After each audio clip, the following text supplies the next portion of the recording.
Space দিলে ভালো হয়। এখনো জানে না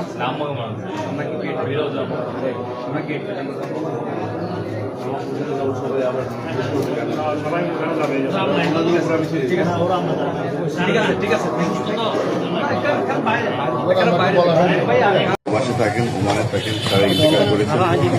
সড়ক দুর্ঘটনা আমি ঠিক বলবো না, যতটুকু খবর পেয়েছি যে গাড়ির এয়ার কন্ডিশনের থেকে যে গ্যাস লিক হচ্ছিল সেটার কারণে তারা ইন্তেকাল করেছেন।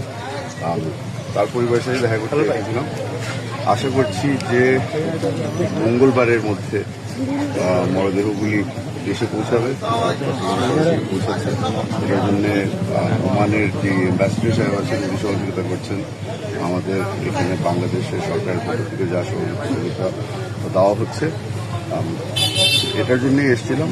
আশা করি আপনারা সকলেই এই পরিবারকে একটু সময় দেবেন। একটা বিশাল বড় ট্রমা দিয়ে যাচ্ছে তারা। আপাতত তাদের থেকে একটু যদি আমরা দূরত্ব মেনটেন করি তাহলে ওনাদের জন্য ভালো।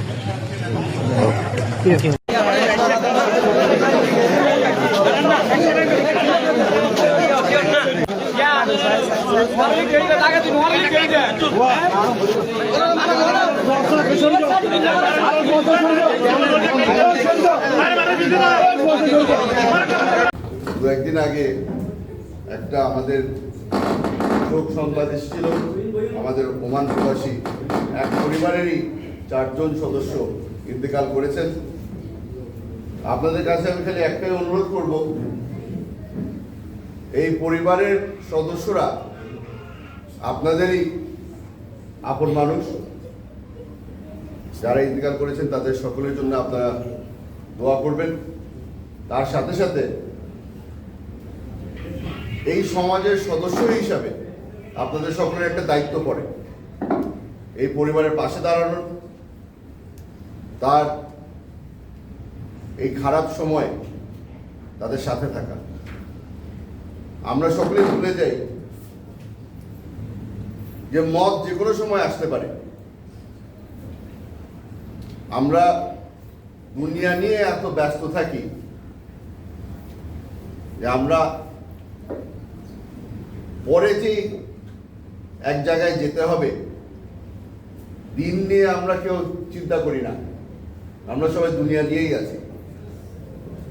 আশা করি এই ঘটনার পরে আপনাদের সকলের মনের মধ্যে ওই ভয়টা চলে আসবে যে এই দুনিয়ার মধ্যে আমরা যা করছি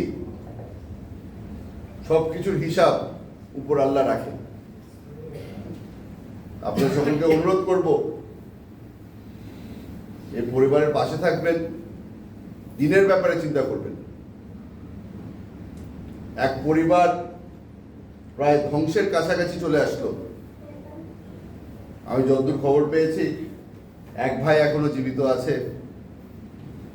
তার উপর দিয়ে কি যাচ্ছে এটা হয়তো আপনারা কয়েকজন বুঝতে পারেন, যারা ভাই হারিয়েছেন, বাবা হারিয়েছেন। এই ব্যক্তির পাশে থাকা এই দায়িত্ব আপনাদের সবার। একটা ছোট অনুরোধ করব, নামাজ শেষে তাদের বাড়িতে যাব, ভিড় করবেন না। এই কষ্টের সময় অনেকেই মনে করে যে মেহমানদারি করতে হবে। এটা মেহমানদারির সময় না, দোয়া দরুদের সময়। সহযোগিতা করবেন, বিরক্ত করবেন না।